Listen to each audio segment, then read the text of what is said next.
Bago ang lahat mga idol, binabati ko po kayo ng maligaya at masaganang bagong taon. Naway maging maganda ang taong to para sa ating lahat. Lalo na po sa mga kapwa ko OFW dyan, mabuhay po kayo. At ngayon nga mga idol, usapang baka po tayo.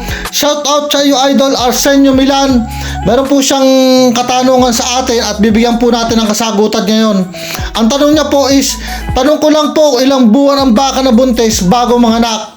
Alam nyo mga idol, ito pong ating baka after pong masampahan is para po itong tao, manganganak po ito sa loob ng 9 na buwan o 275, 280 days is lalabas na po yung bisiro ng ating alagang baka. Yung pagbilang mga idol ng 9 months o 280 days is simula po na ma-AI o mabarakuhan, masampahan yung ating baka. Doon po ang simula ng pagbilang. Siguro marami sa inyo mga idol na nakaka-experience na minsan sobra po, nasusobrahan ng 9 months bago umanak yung baka. Okay lang yan mga idol, huwag lang magkulang. Dahil pag halimbawa nagkulang sa 9 months, lumabas ng 8 months and a half yung ating bisirong baka, is mas hindi po okay yun. Ang mangyayari, mahina ang bisiro o kaya minsan namamatay rin po pag kalabas ng inahin. Tumatagal lang yung bisiro ng 2-3 araw is namamatay. Huwag kayong matakot mga idol kung halimbawa lumagpas po ng 9 months yung inyong buntis na baka bago po magluwal ng bisiro. Normal po yan, lalong ng mga idol sa mga first time na mga dumalagang baka. Matagal na kami mga idol nagbabaka, kaya na-experience din po namin yan na halos nagsobra po ng 20 days, 25 days. Lalo na po yung halimbawa yung mga baka is dumalaga, tapos pakakastahan namin sa nasa malaking toro. Is talagang nadidelay mga idol. Siguro sobrang laki din po nung bisirong baka, kaya kumbaga na-delay yung inahing baka bago mailabas.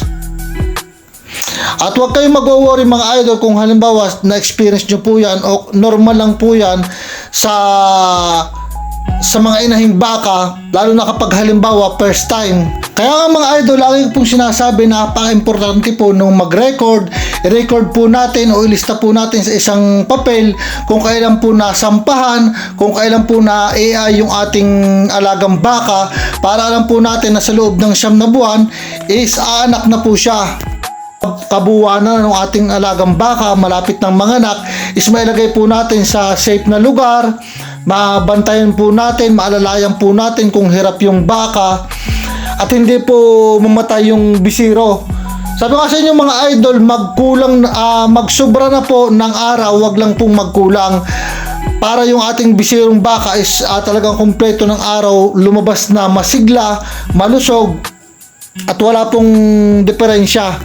Minsan kasi yung iba na may baka, sinasabi na halos 10 months na hindi pa nanganak yung kanilang baka.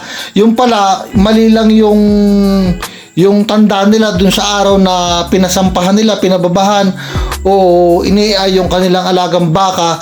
Kaya kumbaga nagkakamali po sila, nakala nila sobra na at natuturokan nila na kung ano-ano para umanak yung baka, is mali naman dun sa bilang nila.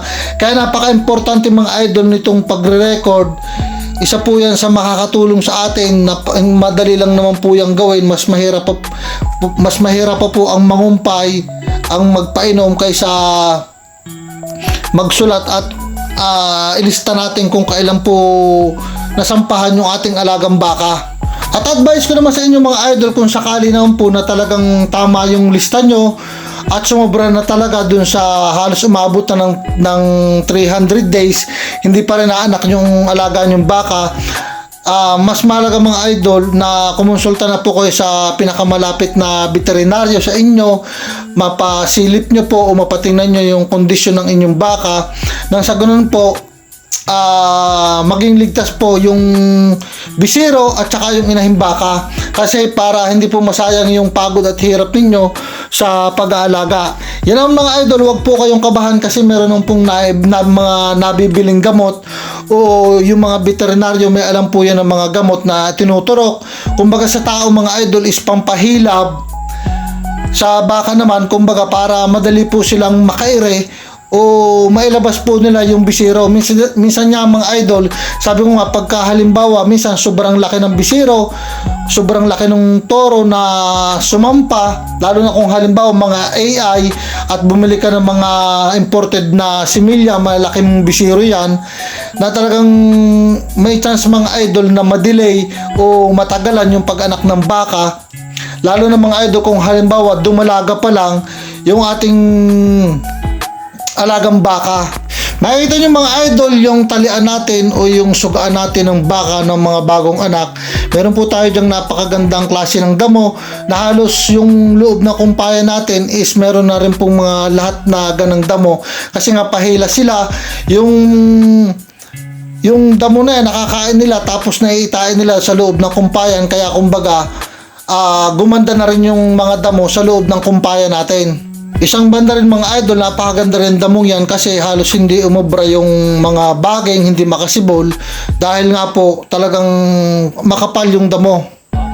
At yan mga idol, yung programa nga namin sa aming mga bagong anak na baka, nilalagay po namin dyan sa ground na yan para safe po yung ating mga bisiro. Kasi sabi ko nga po, yung mga bisirong baka, lalo pag edad ng 1 buwan, 2 buwan, lagi po yan nagtatakbo. Kaya napaka-importante po na dapat nasa maluang po silang lugar, hindi po masusugatan yung ating mga bisirong baka, dahil dyan po yan po yung kita natin.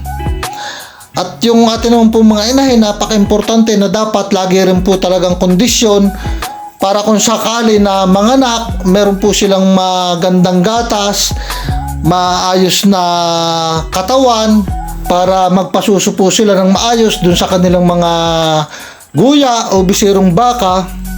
Napakasimple lang mga idol dito sa pag-aalaga ng baka. Basta ang alaga po, ang maayos po yung ating alaga, may maganda po tayong klase ng pakain at pagpapanatiling mataba, malusog yung ating inahing baka, is nakakatulong din yan mga idol para manganak ng mabilis at manganak sa tamang oras, hindi kulang sa buwan, hindi sobra sa buwan yung ating alagang baka. At para dun sa mga mahihilig naman talaga dyan sa baka, alam po nila yung pakiramdam talaga kung gaano kasarap sa pakiramdam kapag halimbawa ang ating mga bisirong baka is malulusog, magaganda, masisigla, talaga naman nakakawala ng pagod.